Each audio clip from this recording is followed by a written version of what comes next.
And here we are. I'm not particularly subtle when it comes to segues, so for the recording team, I hope you'll forgive my my corniness. I can send you some recordings of elevator music to use in between. No, you just gotta have like Spanish Flea on for like a few minutes first. Oh god, I won't wish that on my worst enemy, mate. The one thing I'll never quite get the hang of, really, of this sort of thing is just like the levels themselves seem to be almost floating. Except that if you look very closely, you can sort of see the scaffolding. Yeah. But if you're just sort of looking at a glance, it just looks like they're just random floating blocks of just random stuff just sort of thrown on there for the sake of creating a hub world. Dude, this looks amazing. Oh yeah, the backdrop of this area in particular is just amazing. I love it. Yeah, there are a handful that like really stand out to me. There's this one like with the whole spacey sort of visuals, and there's the theme park one as well. They're just so cool. And they just start like throwing gimmicks at you from here on out, and I personally use the word gimmick as a positive. If it works in a positive way, mind.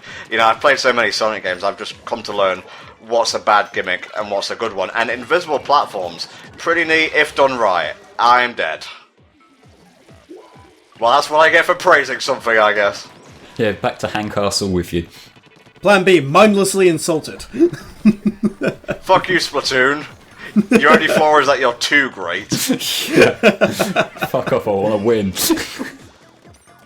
But no, I do like how they sort of... Invisible platforming does actually work here, because there's actually a way to sort of play around it. It's not just, oh, you just have to guess where the platforms are and hope you don't fall off. Where it's a case of, oh, if you ink very cleverly, you can actually see where all the invisible stuff is. It's the slightly less obnoxious opposite of the Mega Man 2 problem, where there's things that look like floors that aren't. Yeah. Because fuck them. Okay, I'm going to need you guys to be on the ball with the sunken scroll, guys, because at this point there's going to be a lot of, like, areas of no return, so I just want to make sure I'm not missing any. Alrighty then. So do you want us just to be on standby to say it, or...? Yeah, you don't have to tell me, just like a heads up before I, like, completely fuck myself in the arse would be nice. Where's he gone? Right here, bitches. Basically, what your warning point is when you come up against 2 Octoballs. So when you find 2 Octoballs, that's when you know you're going in the right direction. Okay. See, that kind of thing really helps, thank you. This the one, I think? Yep, I think you may have also seen the orange box where it actually is as well. I did. And, okay, see ya. The Octoballs are probably one of the most hilarious enemies out there, if I have to be honest, just because their life is tragic, to say the least. It's just like, they roll towards you, get stuck in ink, and even just get pinged off into the never-ending abyss, or they just die. Okay, Okay, how are you supposed to know to do that? Well, the theme is invisible platforming, so you kind of gotta... I guess, but no sort of prompt. I kind of appreciate it. You know, I like collectibles. I admire the bastardness of Insomniac tier level design, I guess. Begrudgingly, but I still appreciate it. You gotta use your body and your brain if you want to play the game. At the same time, not possible for Let's Players. Sorry. Sorry, the technology just isn't there yet. You should know this by now. Have I just been boxed in here? What's going on? This did confuse me until I realised there's this one little section. You can just imagine they were at the meeting and it's just like, okay, this Inkling is kicking our ass. What the hell are we supposed to do? Why don't we use some more of those invisible blocks? And it's just like, okay, I like it so far. And it's just like, but what if we just make an entire wall of them without an opening? Just like, dude, you are crazy. What are you, some kind of moron? You're some kind of crazy Octarian maverick. So the entire R&D team has boxed themselves in an invisible room, and they didn't take ink weapons in with them. Oh, son of a bitch. Well, time to take out a helipad. Oh. The fucking Roomba, despot of invisible platform things. It just exists solely to be annoying. Yeah, I mean, so far as playing through, the Roomba still stands as most annoying enemy. I don't think anybody can really compete, honestly. That's right. We have, like, I can't believe it's taken until now to bring this up. The way you take damage is a bit like Call of Duty. Yeah, with your screen flashing up in ink. And then if you give yourself a minute, you will recover eventually. This is very Super Mario 3D World, and it's the first thing that came to my mind. Like, I'm not sure if it's the secret worlds, but it's definitely a later one, where there are actually secret paths just like this. I think I know the one you mean. Like, there's one that's got a similar sort of spacey aesthetic, isn't it? Yeah, it's the same one, actually. And I'm getting flashbacks to the damn special world in Super Mario World as well. Trying to complete Outrageous without using the cape. Sort of knock on the door, it's just like, oh, you're right, and all I'm there is rocking the corner going, duh, duh, duh, duh, duh, duh, duh.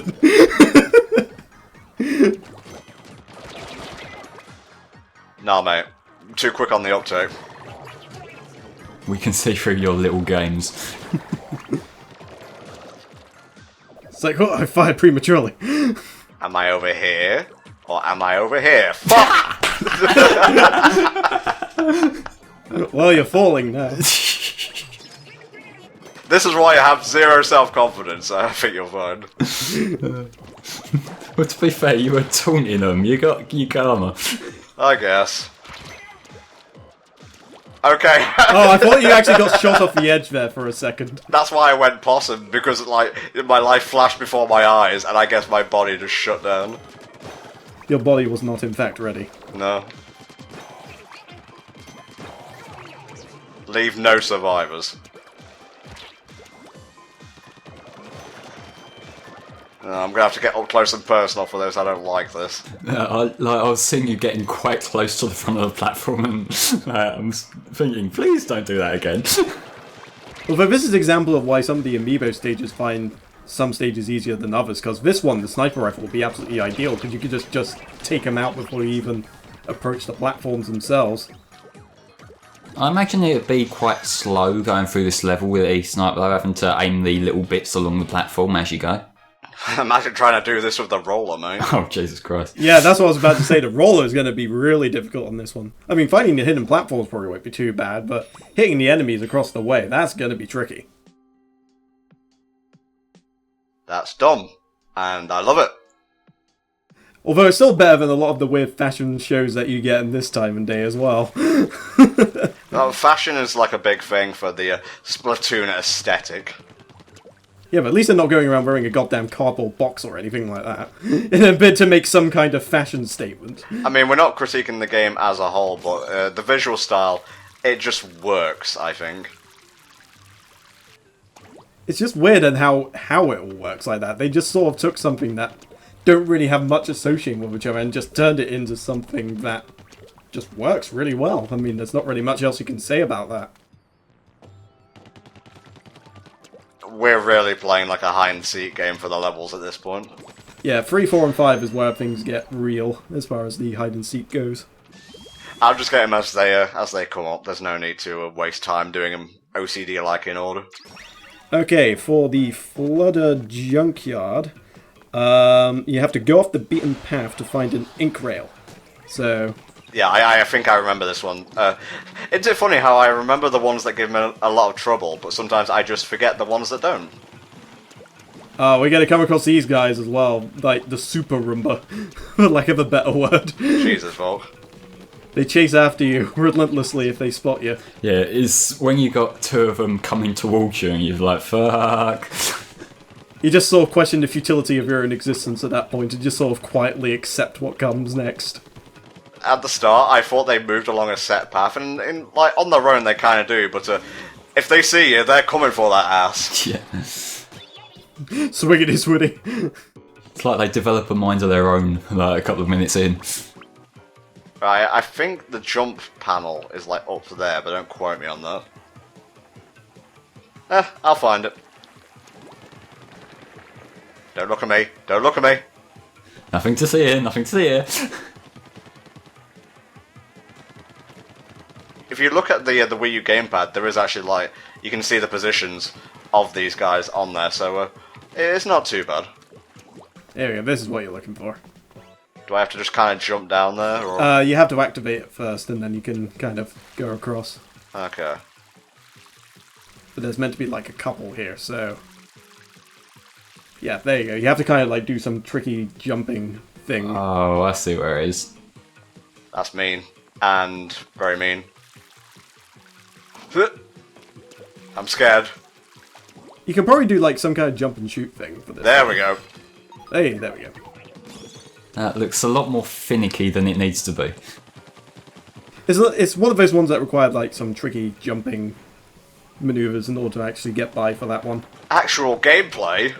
Shoot a couple of shots and then go back onto the rail. It is all like quick on your transform after you jump. Guess we just beat the level as normal now, the boring fucking level. Yeah, it's not too bad. Sort of like a Metal Gear Solid side of things on this one. With the flooders. It's just like, huh? What was that noise? Hello? This doesn't look curious. I don't think Have I been down here before? You would have had to. I think that's how you actually progress through the level. I've forgotten the war. I've forgotten the lessons that were learned.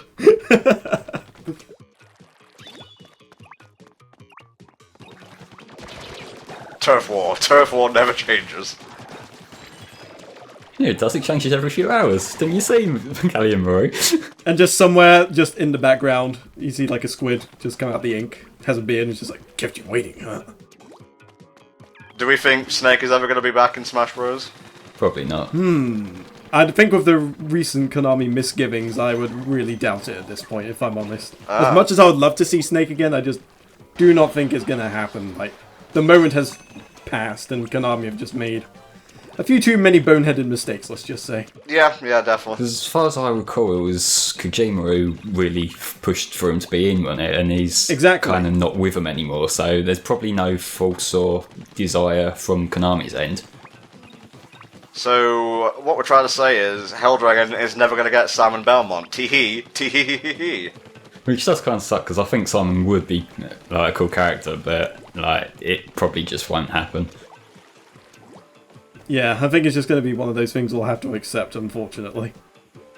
Okay, I gotta get, like, on top of something, and then I gotta jump across these platforms.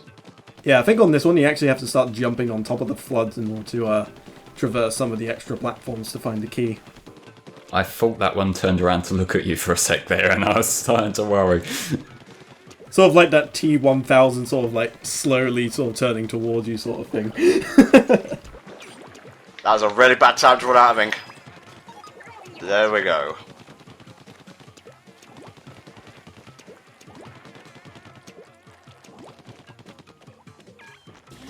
And there we go. I think that's it. Oh no, wait, I think at this point now we do actually... Oh, is that... No, that must be a later level I'm thinking of then. Yeah, like we said, they kind of blend together, honestly. Bada bing. They do sort of reintroduce things sort of as a constant, so you'll generally have your Octo Striker level, your Octoling Invasion, you'll have your thing with the Roombas. Well, that's like types of missions, yeah. But they'll add little bits as the stages progress just to sort of make them a little bit more trickier. Hedonism. It brings down every great civilization. Waking up early in the morning, my one weakness. That's what brought down the Volk Empire, it's all it took. One hit of the snooze button and boom, he was gone. No, that was it. The world was lost at that moment in time. Okay, I'd like to point out, like, if you see me, like, stumble around platforms, like, oh, has Tom forgotten the jump button? Yes, because the jump button, for some reason, is X. No, A is meant to be jump. This is like the first rule of video games. Oh, this is a Black Belly skate park proper, I think. Yes. Yes, here we go. This is one of my favourite multiplayer maps, actually, especially in Ranked. I do like this map as well. I do prefer Kelp Dome, though, just because I am a connoisseur of sorts of the gold dynamo roller. And the one thing I like doing more than anything else is getting right in the middle of the Kelp Dome and just completely sloshing everything that moves in the whole middle section. Like, as soon as I get up there, as long as I have some support every now and again, I'm just not moving from that spot. So, I think the question now should be, what weapons do we all favour? Well, I have a gold dynamo roller for one, but I do also rather enjoy the just the splash shot, really, generally. The Tentactech one specifically is the one I tend to go to as well, but I do like the dynamo roller, but I do go for like those sort of mid-range sort of weapons. What about you, Flo?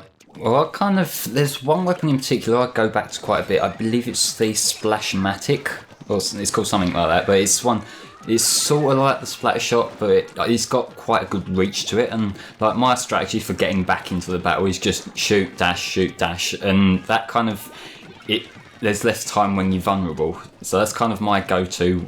Occasionally I'll try around with one of the rollers, because that's just, it's more of a personal satisfaction of crunching people as I roll over them, but that's kind of my general go-to sort of thing, the Splashmatic. You can see that they're trying to flank me now. They're getting tricksy. There was like a bit of an AI incident earlier where it wasn't even looking at me, but it was shooting rapidly. I don't know what was going on there. Just making sure the weapon was working. See, they've got like squid, octopi forms as well, so they could very easily be put in as playable characters. Exactly, that's why this could just be a simple case of they could literally just push a button and sort of make it happen, almost. Like they have everything there already, it's just a case of implementing the code into the other areas of the game and not just in the story mode. I can't tell properly, like, from the screen. Are they, like, the same physical size, like, the models, as the things? I think they might be a little bit taller, but I'm not sure if that's just because of the octo hair, just sort of, like, giving them a little bit of extra volume. Yeah. But I think they may be just a smidge taller. That might cause some sort of hitbox problem in multiplayer. Like, I doubt it would be enough to cause a problem, but it might be one. I wouldn't have thought so either, honestly. Might be one of the things that they've kind of put off because of, possibly.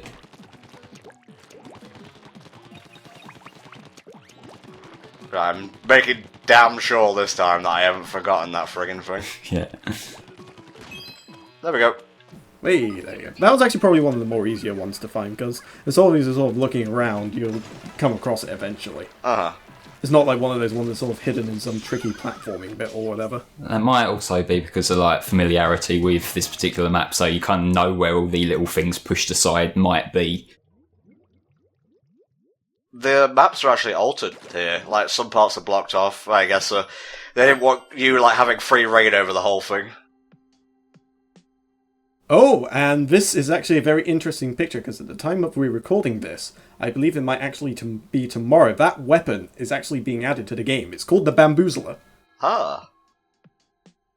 And it's sort of like a pump-action bamboo splatty thing. Thank you, Volk.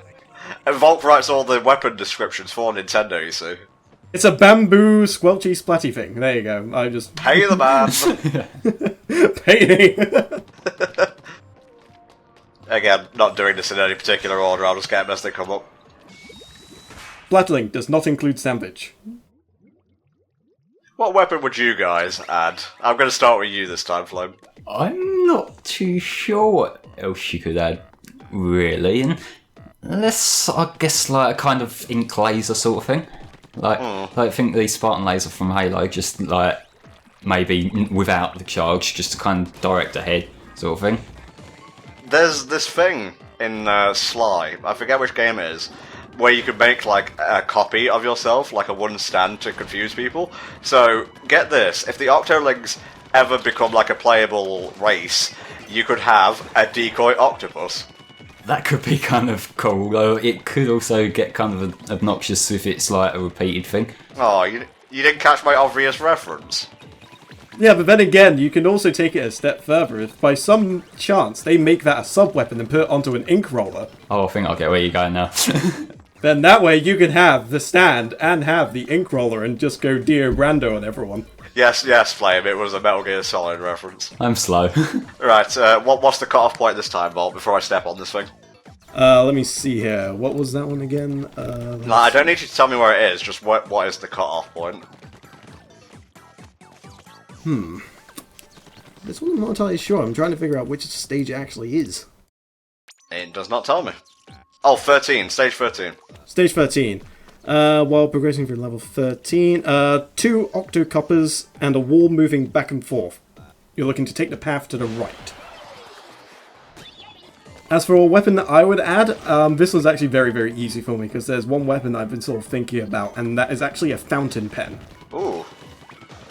It sort of works as sort of like an ink brush. It has a slightly thinner ink line, but what you'll be able to do is you'll be able to charge it, and you'll sort of be able to do sort of like a bucket sluice type thing on charge. So it's sort of like with the fountain pens, where you can sort of like pull the thing back and just all the ink will just go... I think that would work really, really well as a weapon, and is also thematic, so 2 birds, 1 stone.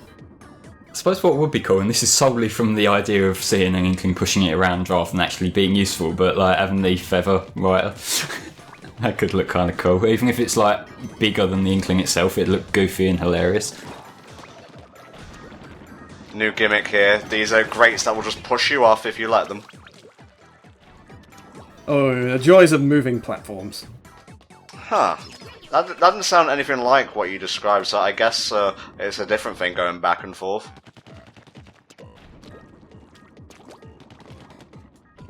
Definitely silences make me anxious, guys. Sorry. I'm just trying to think. Oh yes, I think I... Yeah, we're going back and forth. Good stuff. Oh, this took me a little while to clock onto how I was supposed to like time me jumps. Because you gotta give yourself leeway of like not leaving it too long until the thing's back in the wall. There we go. Got him. That one's not too difficult either. Pretty simple, but obviously your eye is drawn to the moving platform, so you may not get that one straight away. Yeah, you just kind of, you're sort of like the moving platforms are enticing you to progress, whereas if you sort of go a little bit further on and to the right a bit, you'll find it. Although, funny thing is, if you happen to fall off, the chances are you'll probably find the scroll that way too. Yep. So your failure could possibly inadvertently lead to some form of success. Or you fall in a pit and die, one of the two. That was pretty clutch. Yeah, that was lucky. Fuck those balloons, I saw them, I don't want them.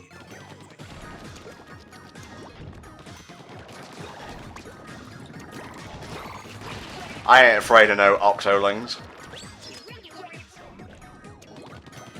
Gotta get in the habit of not doing what I did, like by not paying attention to where that divider is when you're being distracted by the guy shooting your light. Yeah, exactly like that. Flame providing the brilliant example by becoming said distraction. Yeah. Like Flame's anti-advice. Yeah. Don't do this thing you're about to do accidentally. Yeah. Flame, giving anti-advice. Okay, there we go. Take the guy out first, then get on the platform. Good stuff. Wait, you mean it's not a good idea to juggle 2 dangerous things at once? Oh, you fall down anyway. Like chainsaws and kitchen pliers. Apparently juggling one thing at once is too much for Tom 64. We cannot all be juggling magicians. I've only got 1 life left, so let's try and make it to the end of the level now. Yeah, this is probably one of the first, like, truly perilous levels, just because it will catch you off guard with that damn grate.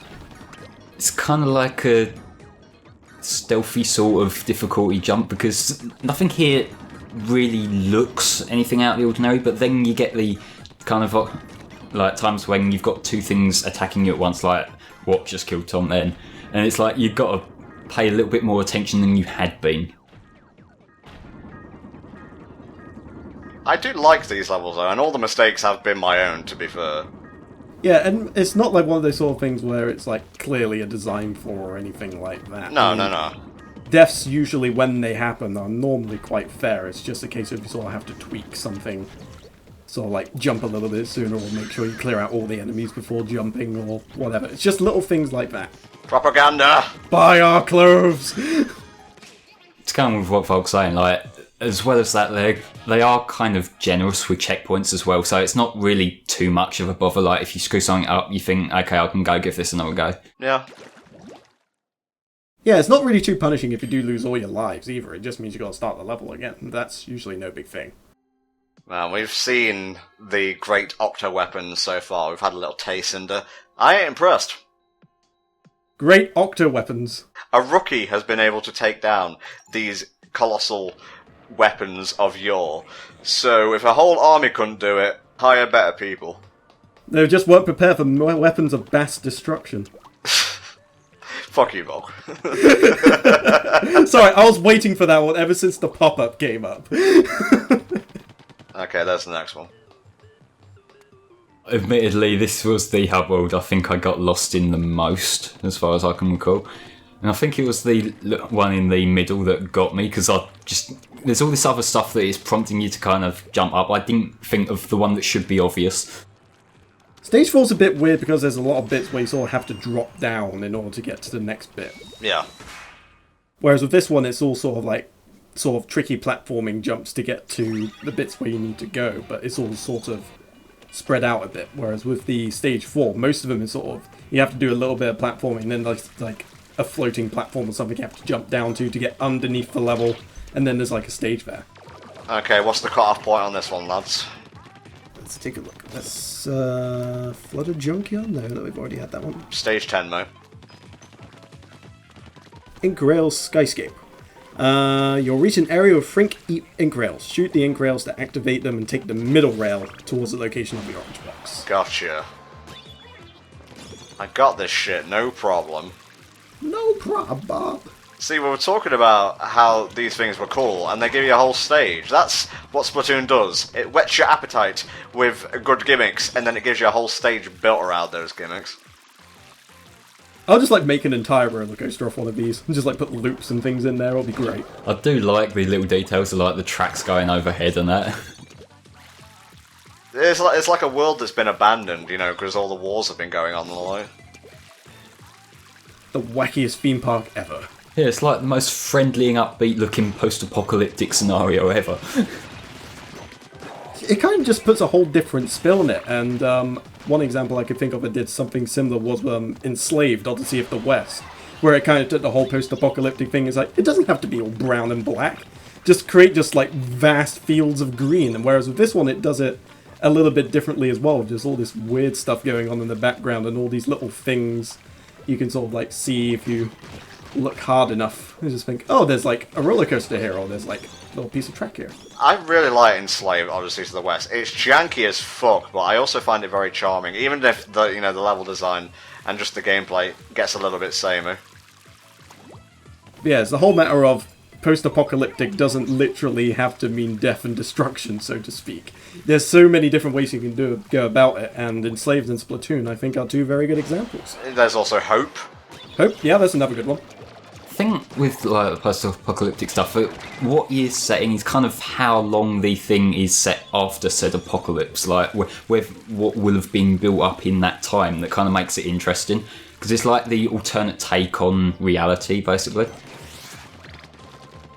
It's making something out of nothing. The whole world is dead, and basically you have to try and make something out of nothing, and that's kind of what Splatoon did. The squids became kids, and they started walking the earth, and for some reason became completely intolerant to water. Yeah, that don't make a lick of sense. Squids that can't touch water. This is the section that I wasted a lot of time on, because at first I didn't realise you could shoot through them little stumps at the side. Yeah, learn that, by the way. That's an essential multiplayer NTOM tip for you.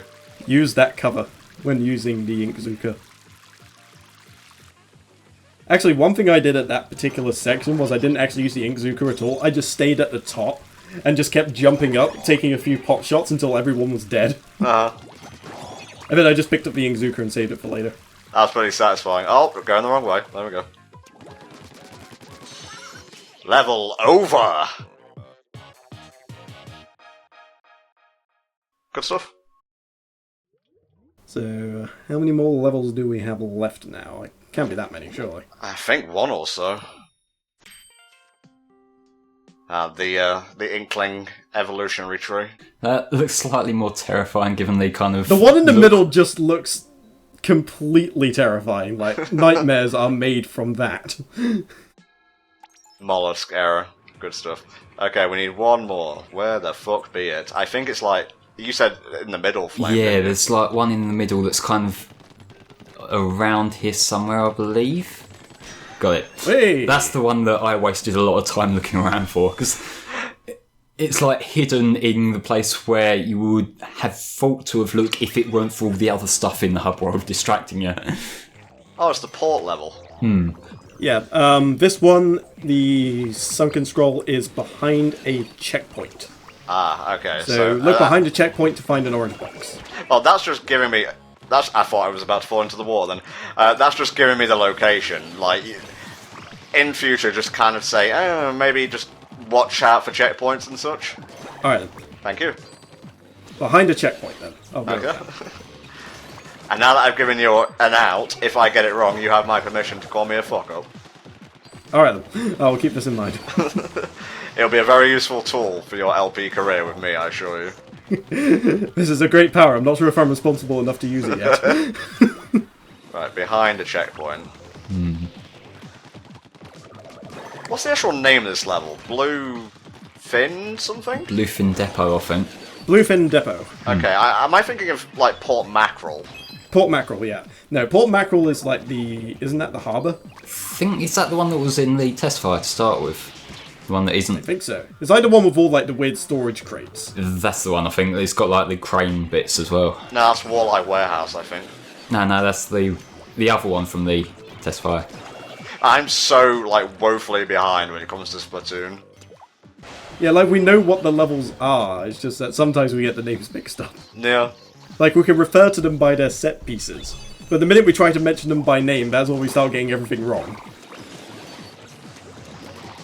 Now this one, I think what it's prompting you to do is to try and bait it over to the things where them things you shoot up are, but like you can kill them easily enough just like doing what you did last time. Huh. I guess the world is still thriving. Well, the Inkling world is still thriving, not sure about the Octarians.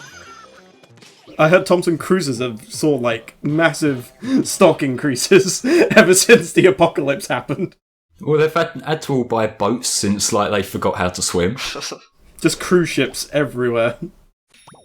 That's how we make our money. That's the economy these days. The Squidbeak Splatoon. That guy in the background, I think, well, on the left, is Sheldon's ancestor. He's got the same sort of hairstyle, doesn't he? And, you know, that's how ancestors work in media. Same hairstyle, yep, related to you. Just imagine how bold people feel.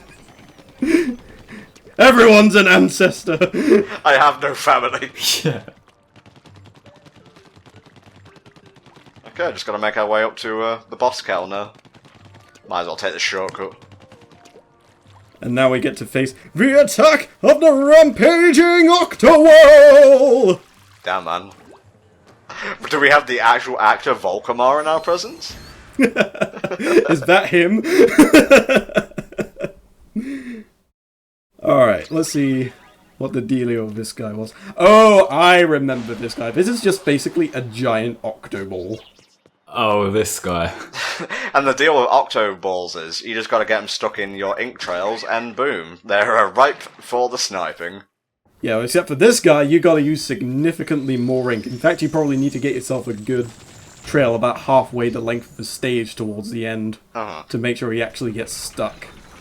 I'm just thinking he looks like an oversized one of them really annoying ball enemies from Rise of Lyric. Oh god, Flame, don't bring that game up here. It's what it makes me think of, and yeah, well, I spend most of my time playing shit. Yes, you do. Oh, he does like a little dance before he actually comes and gets you, so... What he does is that he jumps 3 times, and each time he sort of positions himself as to where you are. And then after that, it'll charge straight for you. Is that enough? Yes! And that's how you do it. You gotta do that 3 times, and the... See, as like we're all on the same level here, it doesn't really need to shoot you away, but I guess it's doing it so the boss doesn't like respawn on top of you.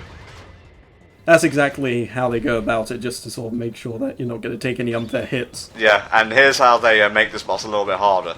The arena's gonna try and like swivel around now. It's like so many things moving. What do I keep my eyes on? Ah. Oh, almost. You can see he was almost at that point of sinking. Yeah. It's just one little dab around the edge where they got him. This should be enough. Yes! Got him.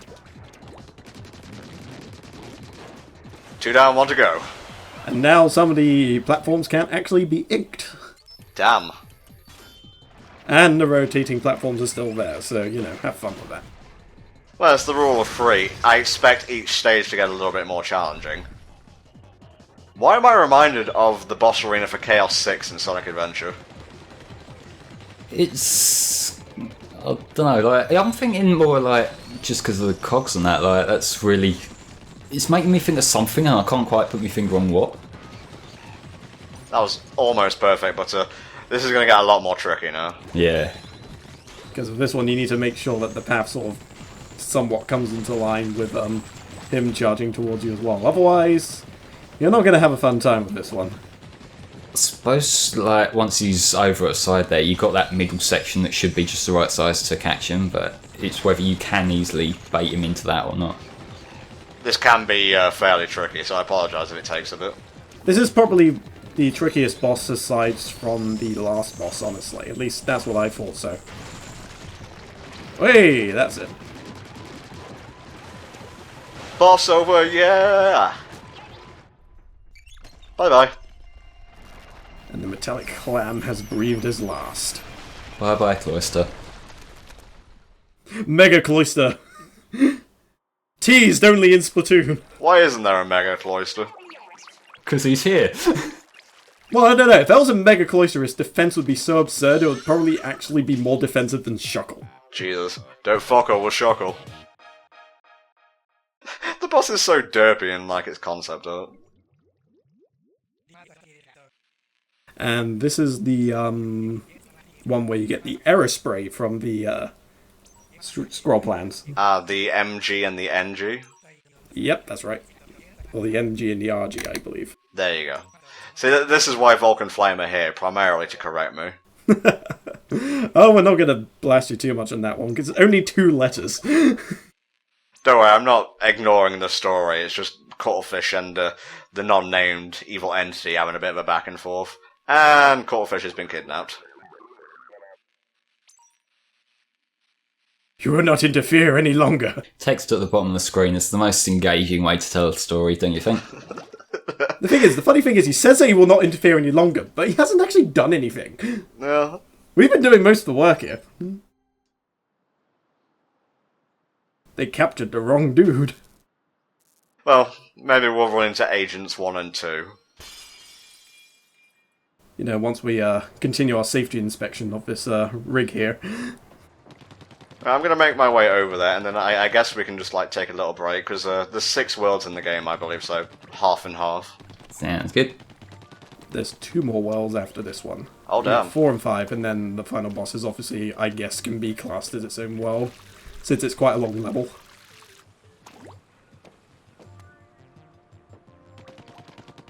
I'm getting there, don't you worry. Might just be going entirely the wrong way. And I'm done here. The first thing I'm doing is seeing the real estate agent. The community planning has gone completely awry with this mess. How the fuck do I get over there? Beats me. Thanks, Flame. Appreciate it. I would help, except I can't. You watch, it's going to be right at the top and I didn't activate it, isn't it? Oh no, hold on. Go back. There was a ink thingy that you hadn't activated there. I get the feeling that might actually be what you're looking for. Whereabouts? When you're going across that one that you just went across, there was another one there that wasn't activated. Oh, right that thing right... Yeah, that's the one. That's where you're gonna go. Don't talk to me. Video games. Stop it. It's the end of the week, I'm allowed to fuck up. So please join us next time for hopefully not more of the same and a bit more competence. Ooh, that was a pretty mountain. Goodbye! Bye!